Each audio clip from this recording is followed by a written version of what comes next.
Friends, आपको स्वागत है भाषा क्लासेज में। हम बात कर रहे थे राजस्थान के भौतिक प्रदेशों की कि राजस्थान के जो भौतिक प्रदेश हैं वो 4 हैं। कौन कौन से हैं इनके बारे में हम जानकारी प्राप्त कर ली थी कि पश्चिमी मरुस्थलीय प्रदेश, पश्चिमी मरुस्थलीय प्रदेश, अरावली पर्वतीय प्रदेश,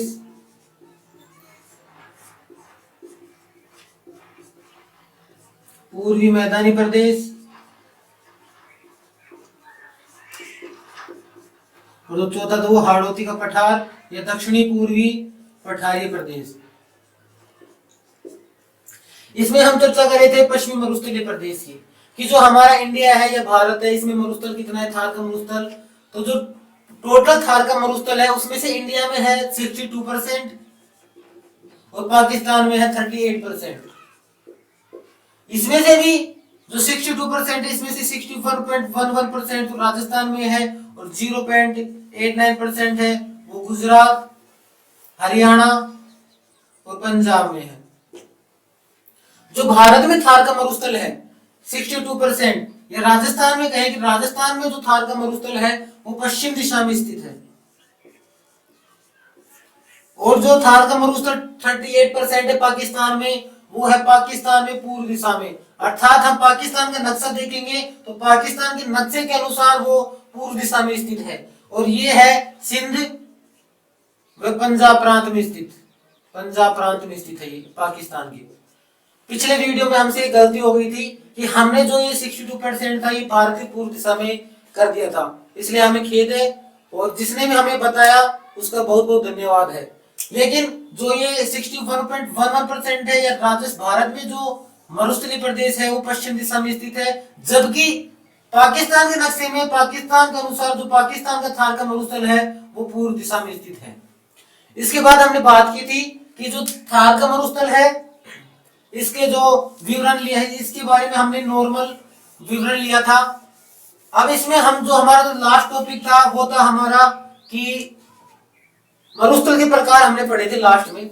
जो हमारी अंतिम वीडियो थी उसमें जो हमने लास्ट में जो टॉपिक था वो था हमारा मरुस्थल के प्रकार, मरुस्थल के प्रकार।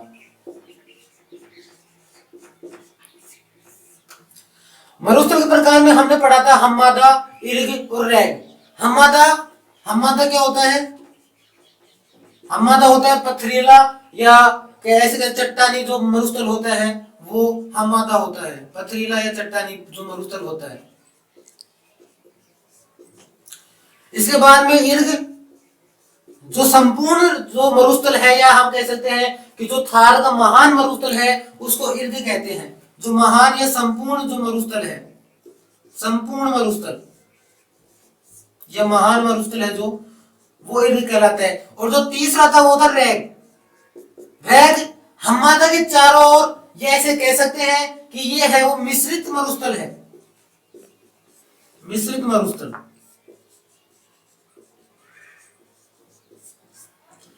अर्थात ये कह सकते हैं कि हम्मादा और हम्मादा के चारों ओर जो मरुस्थल स्थित होता है वो रैग कहलाता है। इसके बाद में 2-3 टॉपिक ऐसे हैं जिनके बाद जो नॉर्मल है उनके बारे में क्वेश्चन आ सकते हैं एग्जाम में। वो कौन कौन से हैं उसके बारे में हम देखते हैं।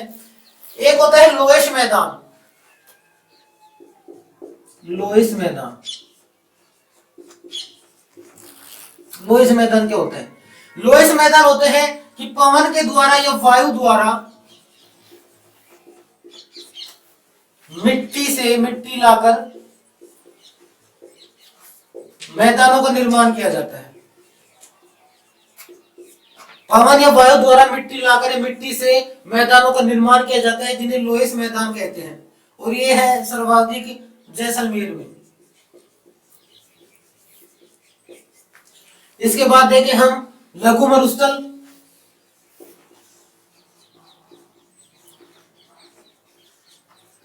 लघु मरुस्थल क्या होता है?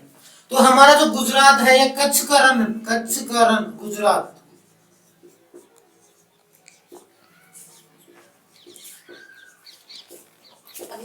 कच्छ का रण गुजरात से और हमारे जो बीकानेर है,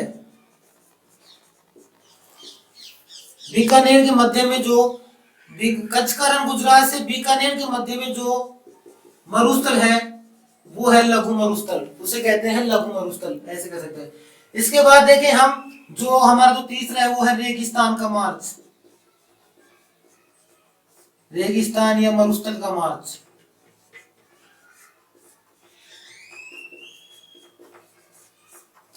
रेगिस्तान या मरुस्थल का मार्च क्या होता है? रेगिस्तान या मरुस्थल का मार्च का मतलब होता है कि रेगिस्तान का आगे की तरफ बढ़ना, रेगिस्तान का आगे की तरफ बढ़ना।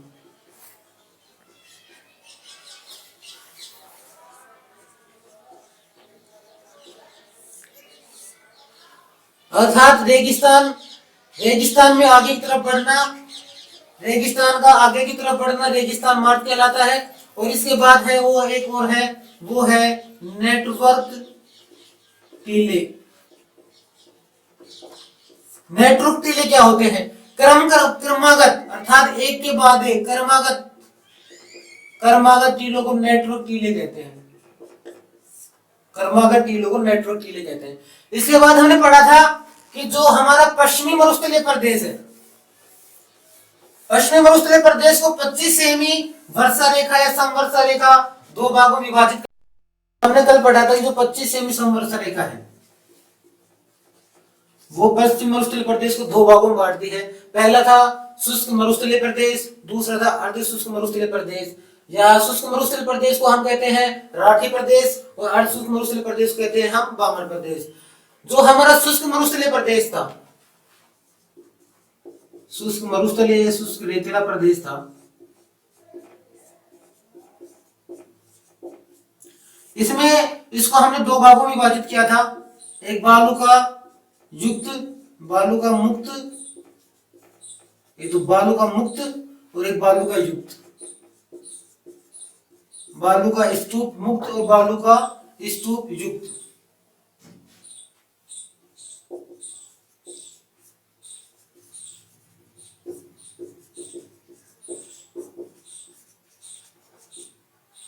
जो बालू का स्तूप मुक्त है ये है 41.5% और जो बालू का स्तूप युक्त है वो है 58.5%। इसमें हमने बालू का स्तूप मुक्त की बात कर ली थी। इसमें बालू का स्तूप की आकृति त्रिभुजाकार होती है, या इसमें जैसे हममादा है उसके बारे में हम चर्चा कर लिए थे। आज हम पढ़ेंगे बालू का स्तूप युक्त जो क्षेत्र होते हैं उनके बारे में, या बालू का स्तूप कौन कौन से होते हैं, कितने प्रकार के होते हैं, उनके बारे में हम आज पढ़ेंगे। बालू का स्तूप, बालू का स्तूप क्या होते हैं? बालू का स्तूप होते हैं कि जो पवन होती है, पवन वायु, उसके द्वारा जो मिट्टी है उसका निक्षेपण किया जाता है, मिट्टी का निक्षेपण किया जाता है। पवन या वायु के द्वारा मिट्टी के निक्षेपण के उपरांत जो स्थलाकृति बनती है, स्थलाकृति, उसे कहते हैं बालू का स्तूप।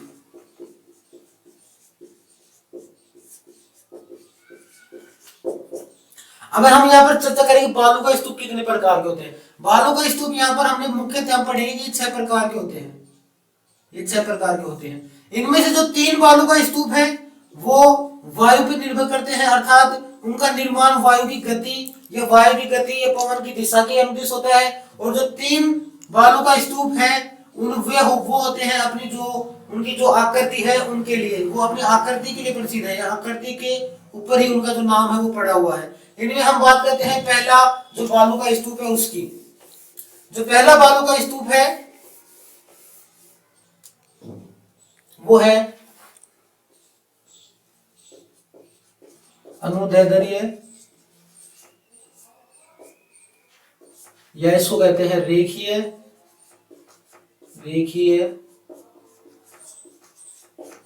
बालू का स्तूप, या इसका एक और नाम है जिसे कहते हैं सीफ। अनुदैर्ध्य, रेखीय या बालू का स्तूप सीफ, ये होता है, ये पवन की दिशा के अनुदिश होते हैं। ये जो होते हैं ये पवन की दिशा के अनुदिश, पवन की या वायु की दिशा के अनुदिश होते हैं। ये पवन की दिशा के अनुदिश होते हैं ये बालू का स्तूप।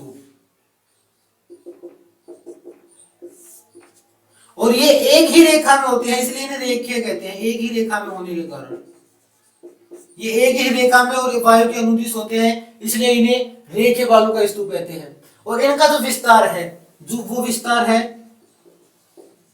इनका जो विस्तार है वो है जैसलमेर, बाड़मेर, बीकानेर और पश्चिमी जोधपुर में।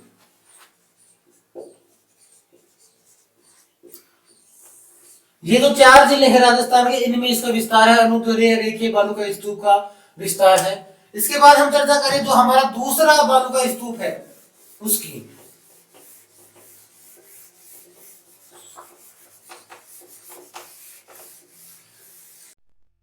बालू का स्तूप के बाद जो हमारा दूसरा बालू का स्तूप है वो है अनुप्रस्थ बालू का स्तूप।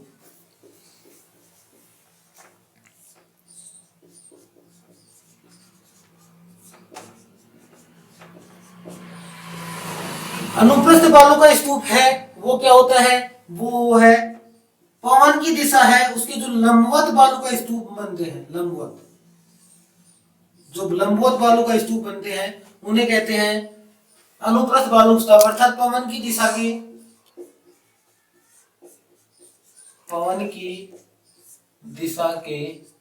लंबवत या समकोण पर, पवन की दिशा के लंबवत या समकोण के ऊपर जो बालू का स्तूप निर्मित होते हैं वो कहलाते हैं अनुप्रस्थ बालू का स्तूप। अर्थात पवन की दिशा में अवरोध उत्पन्न हो जाता है, जिससे जो पवन की दिशा है वो उससे जो बालू का स्तूप जो निर्मित होता है वो समकोण पर निर्मित होता है। इसका जो विस्तार है हमारे राजस्थान में, इसका जो विस्तार है वो है बाड़मेर, जोधपुर, सीकर और झुंझुनू में। ये 3 जिले हैं हमारे राजस्थान के जिसमें इसका विस्तार मिलता है। इसके बाद हम तीसरा जो हमारा बालू का स्तूप है वो देखते हैं। हमारा तीसरा बालू का स्तूप है वो है बरखान या कहीं के बरछान भी मिलता है। हमारा जो तीसरा बालू का स्तूप है वो है बरखान या बरछान। ये जो बरखान या बरछान है ये गतिशील बालू का स्तूप होते हैं और इनकी जो आकृति होती है वो होती है अर्धचंद्राकार आकृति।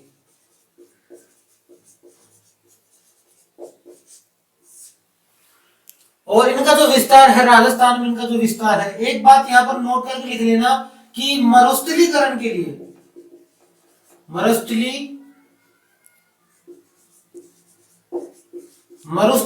के लिए सबसे उत्तरदायी जो बालू का स्तूप है वो बरखान या बरछान को माना जाता है। इसके बाद हम देखेंगे इसका जो विस्तार है वो कहां कहां पर है। इसका विस्तार है भालेरी चूरू में,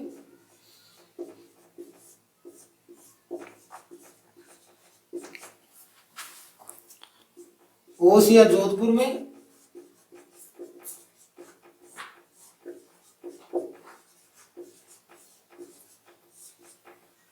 बालोतरा बाड़मेर में,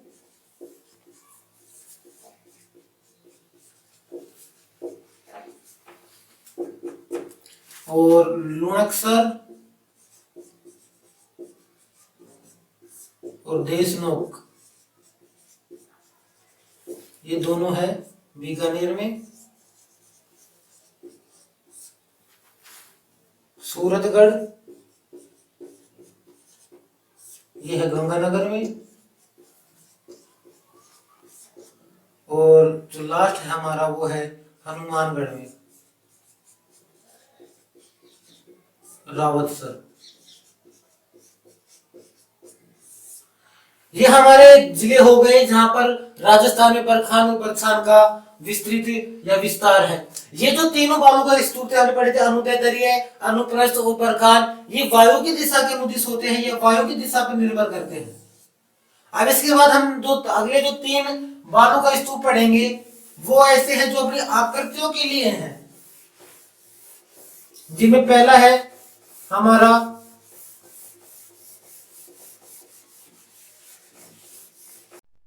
हमारा जो चौथा बालू का स्तूप है वो है तारा।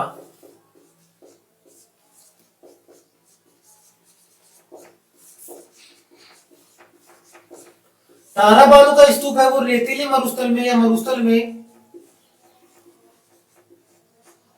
में अनियमित हवाओं के कारण बनता है।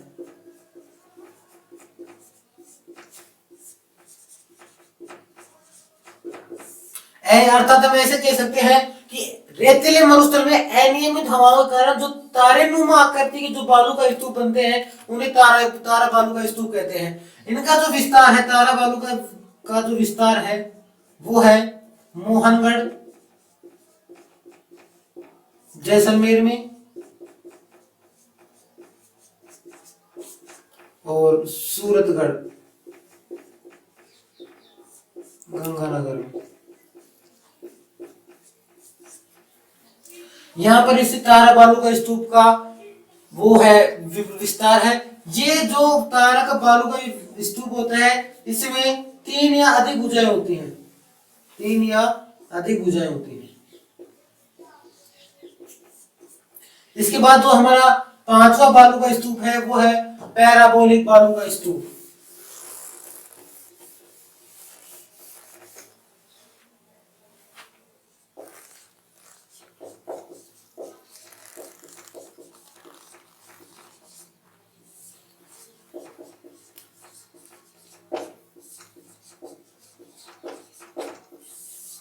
जो पैराबोलिक बालू का स्तूप है ये हम ऐसे कह सकते हैं कि जो हमने हमारा जो बरखा ने परीक्षण पढ़ा था उसी का आकृति होगा तो उसके विपरीत आकृति का होता है। ये भी अर्धचंद्राकार होते हैं, अर्धचंद्राकार और परवलयाकार।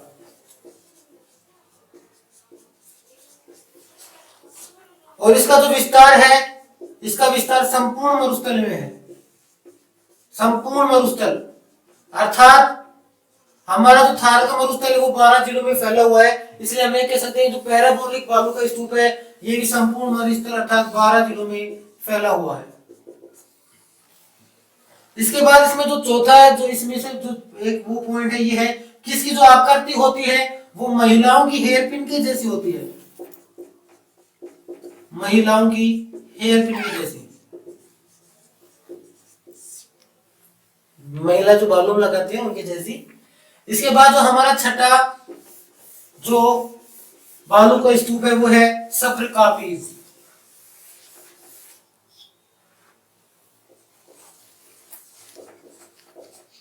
सब्रकाफीज सब्रकाफीज जो बालू का स्तूप होते हैं ये छोटे आकार के बालू का स्तूप होते हैं। जैसे मरुस्थल में कोई झाड़ी है उसके समीप या उसके पास में जो छोटे बालू का स्तूपों का निर्माण होता है, छोटे बालू का स्तूप, उन्हें हम कहते हैं सब्रकाफीज। अर्थात हम ऐसे कह सकते हैं कि जो छोटे बालू का स्तूप है मरुस्थल में जो वनस्पति है उनके समीप जो छोटे या बालू का स्तूप बनते हैं उन्हें कहते हैं सब्रकाफीज बालू का स्तूप।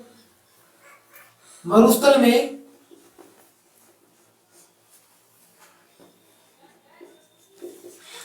वनस्पति या हम इसे कहते हैं छोटे झाड़ियों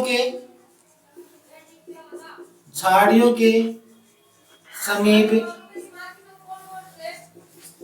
बनने वाले बालू का स्तूप।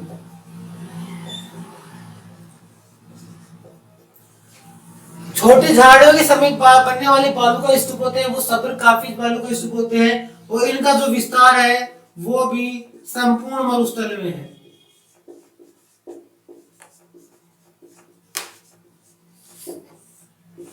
इनका जो विस्तार है वो भी संपूर्ण मरुस्थल में है। इसके बाद हम देखें इसमें एक नेबखा और होता है, नेबखा बालू का स्तूप बोलो, नेबखा होता है वो सब्रकाफीज के अंतर्गत ही आता है कि मरुस्थल में वनस्पति या झाड़ियों के चारों ओर कोई वनस्पति है, इसके चारों ओर जिस बालों का स्तूप का निर्माण होता है उसे कहते हैं नेबखा। जैसे कह सकते हैं कि दो झाड़ियां हैं, दो झाड़ियों के मध्य जो बालू का स्तूप होता है उसे कहते हैं नेबखा। ठीक, अब इसके बाद ये हमारा हो गया जो शुष्क मरुस्थलीय प्रदेश था वो हमारे कंप्लीट हो गया। अब इसके बाद हम चर्चा कर रहे हैं हमारा जो दूसरा वो था अर्ध शुष्क मरुस्थलीय प्रदेश, या जिसे बांगड़ प्रदेश के नाम से भी जाना जाता है। यहाँ पर एक बात ये ध्यान रखना, एग्जाम में पूछ ले कि वह कौन सा जिला है राजस्थान का जहां पर सभी प्रकार के बालू का स्तूप पाए जाते हैं, तो वो है जोधपुर। सभी प्रकार के बालू का स्तूप जहां पाए जाते हैं उसका नाम है जोधपुर। इसके बाद हम चर्चा करेंगे हमारा जो पश्चिमी मरुस्थलीय प्रदेश था उसमें उसको हमने दो भागों में विभाजित किया, शुष्क मरुस्थलीय प्रदेश या शुष्क रेतीला प्रदेश और अर्ध शुष्क प्रदेश में। तो अब हम बात करेंगे हमारा जो दूसरा था अर्ध शुष्क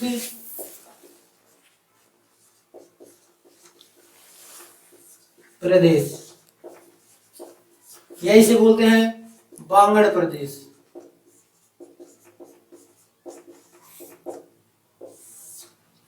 अर्ध शुष्क प्रदेश या बांगड़ प्रदेश कौन सा होता है, अर्थात हम कह सकते हैं कि हमारा जो राजस्थान मानचित्र था उसमें शुष्क मरुस्थल प्रदेश या शुष्क रेतीले प्रदेश और हमारे जो अरावली पर्वतीय प्रदेश था, अरावली पर्वतीय प्रदेश था, शुष्क मरुस्थलीय प्रदेश या शुष्क रेतीले प्रदेश और अरावली पर्वतीय प्रदेश के मध्य का जो स्थान होता है वो होता है हमारा अर्ध शुष्क प्रदेश या बांगड़ प्रदेश। हमने पहले चर्चा कर ली है कि यहाँ पर जो वर्षा होती है वो होती है 25 से 50 सेमी वर्षा, या हम ऐसे कह सकते हैं कि 50 सेमी से कम वर्षा। अब हमारा जो अर्ध शुष्क प्रदेश है बांगड़ प्रदेश है, इसमें कौन कौन से प्रदेश आते हैं, इसमें 4 प्रदेश आते हैं। जो हमारा अर्ध शुष्क प्रदेश है इसमें 4 प्रदेश आते हैं। इनमें जो पहला है वो है घग्गर प्रदेश, घग्गर प्रदेश या इसका दूसरा नाम है घग्गर बेसिन।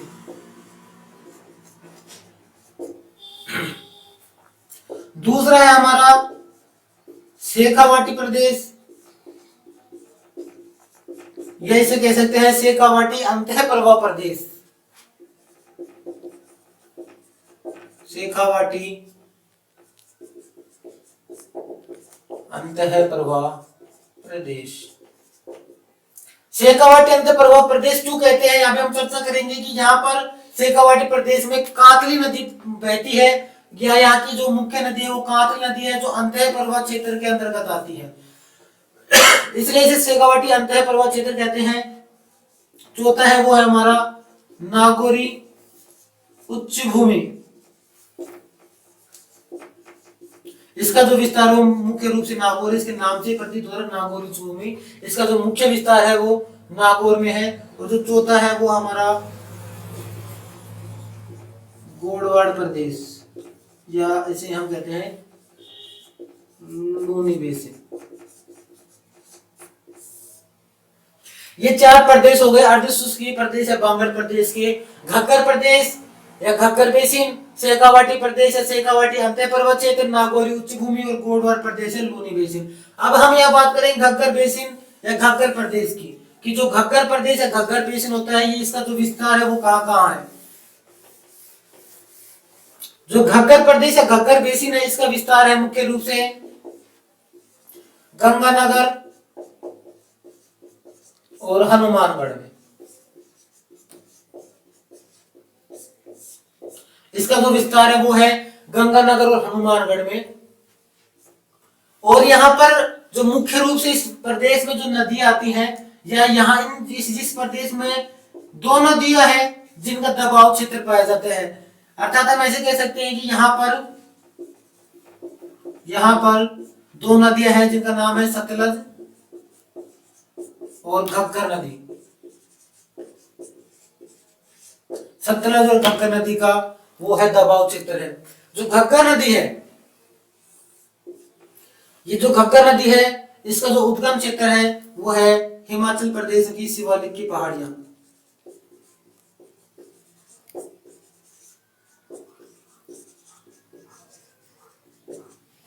हिमाचल प्रदेश, हिमाचल प्रदेश के कालका से, हिमाचल प्रदेश के कालका से इसका जो होता है उद्गम होता है। जो ये घग्गर नदी है ये राजस्थान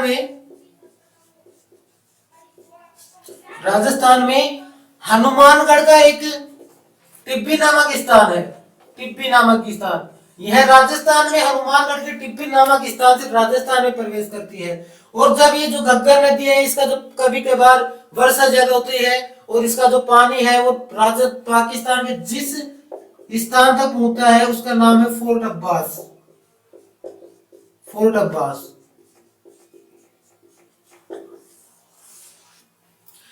जो वर्षा हो जाती है उसमें जो कभी कभार पानी अधिक हो जाते हैं तो ये जो हमारी घग्गर नदी है, घग्गर नदी का पानी है वो पाकिस्तान के फोर्ट अब्बास तक चला जाता है।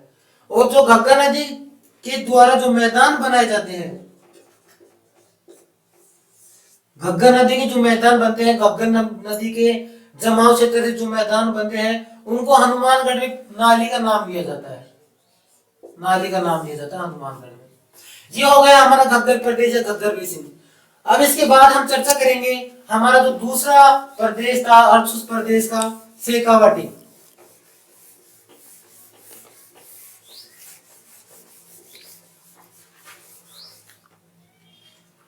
जो हमारा दूसरा था उस सवाल में शेखावाटी प्रदेश।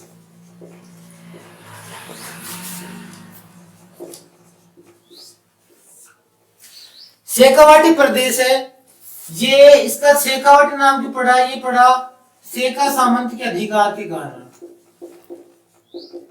इसके बारे में हम जानकर लेते हैं कि शेखावाटी प्रदेश का नाम शेखावाटी क्यों पड़ा। तो इसका नाम पड़ा शेखा सामंत के अधिकार के कारण। अधिकार के कारण इसका शेखावाटी नाम पड़ा। और जो ये शेखावाटी क्षेत्र है, शेखावाटी प्रदेश है, यहाँ की जो मुख्य नदी है वो है कांतली नदी। कांतली नदी। और ये अंधे प्रवाह की नदी है।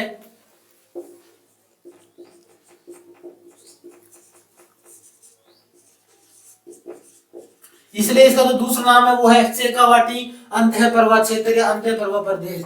जो कांतली नदी है, कांतली नदी है, इसका जो प्रवाह क्षेत्र है, कांतली नदी का प्रवाह क्षेत्र,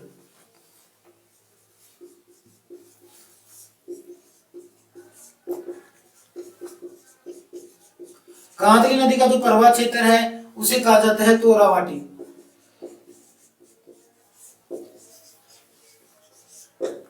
तोरावाटी।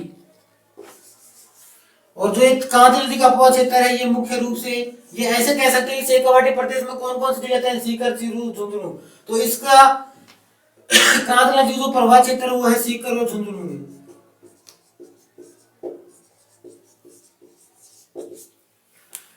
और जो तोरावाटी प्रवाह क्षेत्र है यहाँ पर जो बोली बोली जाती है, अर्थात ऐसे कहते हैं शेखावाटी प्रदेश में जो बोली बोली जाती है उसे कहते हैं तोरावाटी बोली।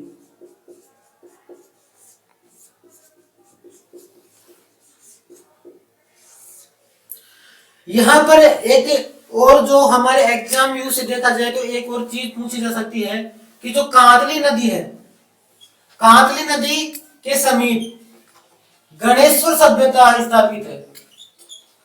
गणेश्वर सभ्यता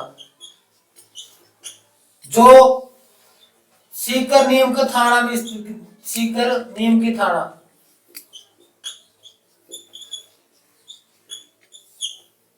गणेश्वर सभ्यता कांतली नदी के समीप स्थापित है जो कि कहां पर है? सीकर नीम का थाना में। और ये जो गणेश्वर सभ्यता है, ये गणेश्वर सभ्यता ताम्रयुगीन सभ्यताओं की जननी कहलाती है। एग्जाम में पूछ लिया जाए कि ताम्रयुगीन सभ्यताओं की जननी कौन सी सभ्यताओं कहा जाता है? तो वो है गणेश्वर सभ्यता जो कांतली नदी के समीप स्थापित है और वो है सीकर अर्थात नीम का थाना में। अब इसमें देखिए कि जो शेखावाटी प्रदेश है इसमें जल संरक्षण की विधियां उपयोग में ली जाती हैं, या शेखावाटी प्रदेश में जल संरक्षण की विधियों का उपयोग में ली जाती है, वो कौन कौन सी हैं? तो यहाँ पर जो जल संरक्षण की विधि है उसमें जो पहला है वो है नाड़ा। नाड़ा अर्थात ये कृत्रिम कुएं है या पक्के कुएं हैं, पक्के कुएं या कृत्रिम भी बोल सकते हैं इन्हें। जो दूसरा है वो है जोहड़, ये प्राकृतिक कच्चे कुएं हैं।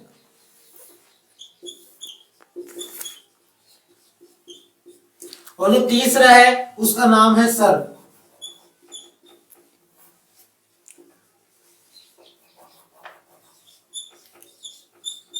ये जो सर है वर्षा ऋतु में छोटे छोटे तालाबों का निर्माण किया जाता है, छोटे तालाबों का निर्माण जिन्हें सर कहते हैं। और जो ये तीनों है ये क्या है? जल संरक्षण की विधियां हैं।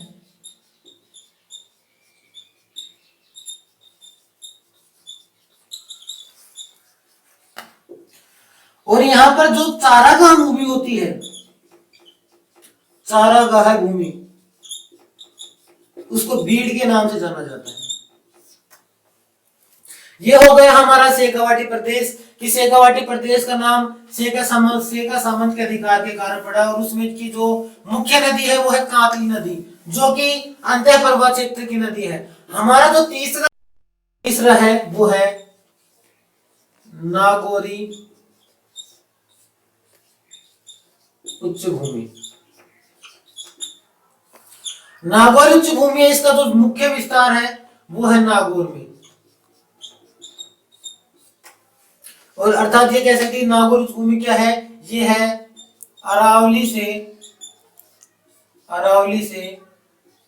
पृथक पहाड़ी, या कह सकते हैं कि उच्च भाग पहाड़ी, या अरावली से पृथक उच्च भाग।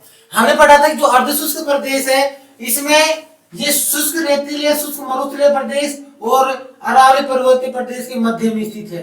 तो इसलिए जो नागौर उच्च भूमि है ये उच्च भाग कहाँ का है? अरावली से पृथक पहाड़ी है, उसका उच्च भाग है। इसमें 3 श्रेणियां आती है नागौर उच्च भूमि। 3 श्रेणियां वो कौन कौन सी है उसके बारे में हम देखते हैं। इसमें 3 श्रेणियां आती है। पहली आती है वो है मकराना श्रेणी। मकराना श्रेणी क्यों कहते हैं? संगमरमर का जमाव क्षेत्र है ये, संगमरमर का जमाव क्षेत्र। दूसरा है मांगलोद श्रेणी। मांगलोद श्रेणी क्यों कहते हैं इसको? जिप्सम जमाव क्षेत्र है ये है जिप्सम जमाव क्षेत्र। तीसरा है वो है जायल श्रेणी। ये जायल श्रेणी है, ये है फ्लोराइड युक्त जल पट्टी, या कह सकते हैं कि फ्लोराइड की अधिक मात्रा।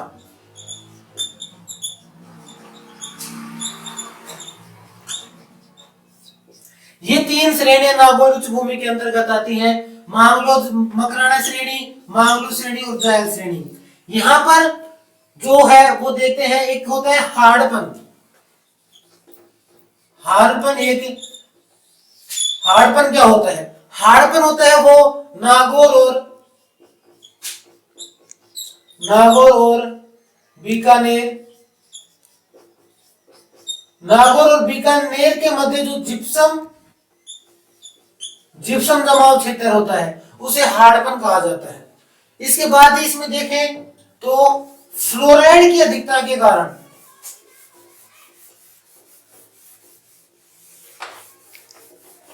नागौर उच्च भूमि में नागौर में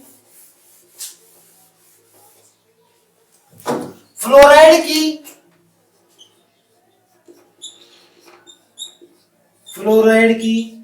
अधिक मात्रा होने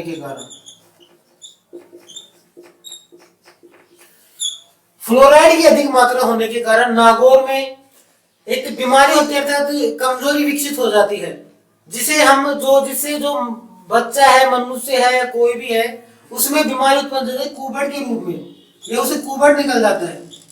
इस कारण यहाँ पर एक पट्टी पाई जाती है जिसे कहते हैं कुबड़ पट्टी, या इसका दूसरा नाम है बाका पट्टी, या इसको कहते हैं होच बेल्ट।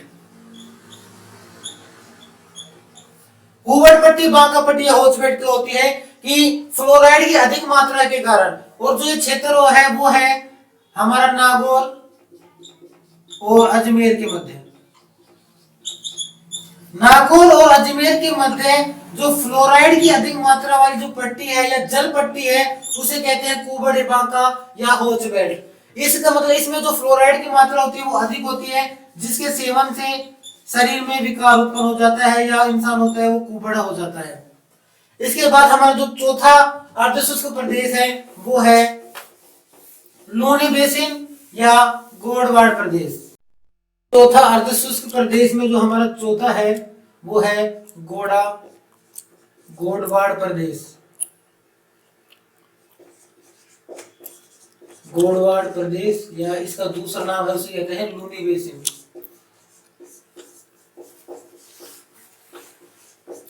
गोडवाड़ प्रदेश या लूनी बेसिन, इसका जो विस्तार है राजस्थान में वो है जालोर,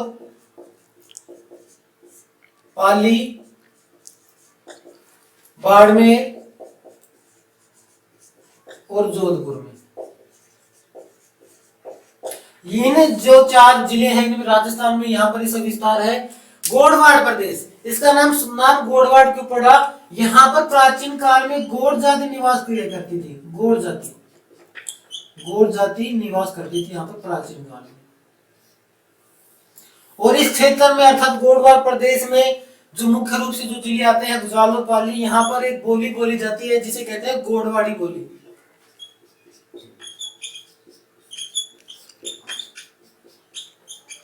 गोडवाड़ी बोली।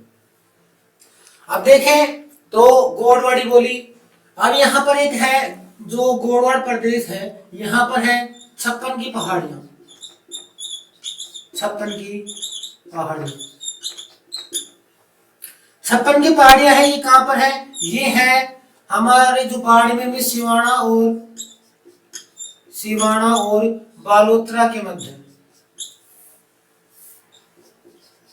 सिवाना और बालोतरा के मध्य स्थित 56 गुंबद के आकार की ये जो 56 की पहाड़ियां हैं, ये सिवाना और बालोतरा के मध्य 56 गुंबद के आकार की पहाड़ियां हैं जिन्हें 56 की पहाड़ियां कहा जाता है। ये जो 56 की पहाड़ियां हैं इनमें बालोतरा के समीप एक पर्वत है जिसका नाम है नागोड़ा पर्वत।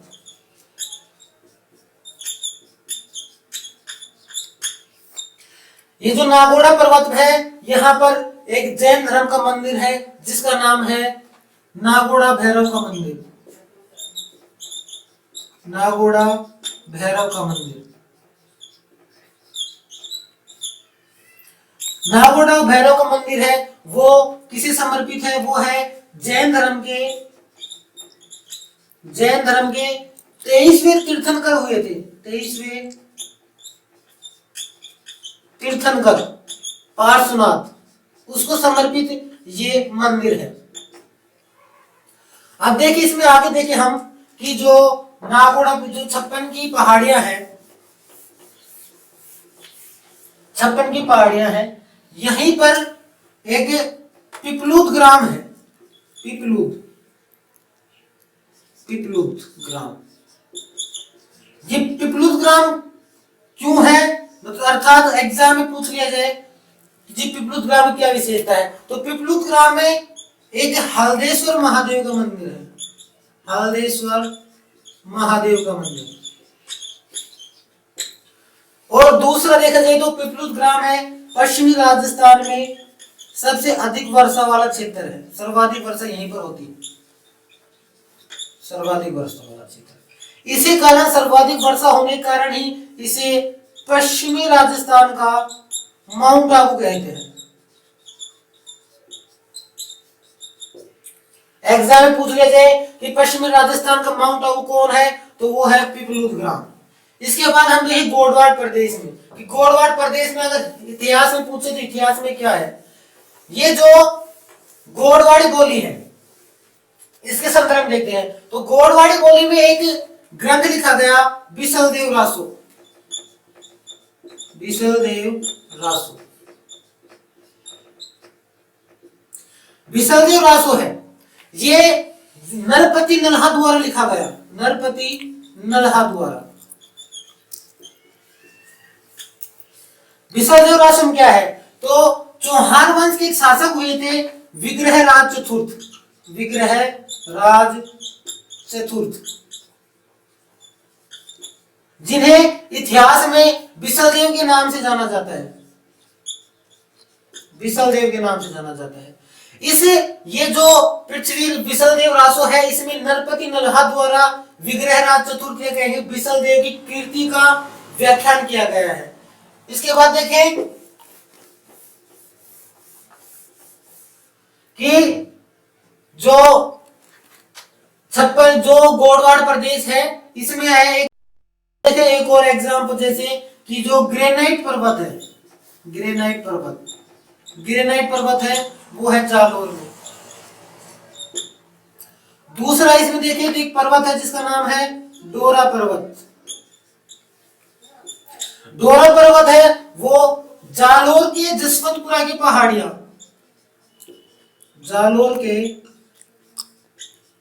जसवंतपुरा की पहाड़ी, जालोर की जसवंतपुरा की पहाड़ियों में है ये डोरा पर्वत। और ये जो पश्चिमी राजस्थान का सबसे ऊंचा पर्वत है जिसकी ऊंचाई है 869 अर्थात 869 मीटर। इसमें एक शब्द और यह है जिसे कहते हैं नेहर या नेष्ठा। नेहर और नेष्ठा क्या होता है, नेहर और नेष्ठा होता है लूनी नदी, जो लूनी नदी है इस जल ऐसे कह सकते हैं जो नेहर या नेष्ठा है ये एक जल संरक्षण की विधि है। नेहर या नेष्ठा है वो जल संरक्षण की विधि है। नेहर और नेष्ठा में जल संरक्षण कैसे किया जाता है, नेहर नेष्ठा जो लूनी नदी है, लूनी नदी में जब पानी की मात्रा अधिक हो जाती है, लूनी नदी जिसे जालोर में रेल के नाम से जाना जाता है, जालोर में रेल के नाम से जाना जाता है। और इसका उद्गम है वो है अजमेर की नाग पहाड़ियों से।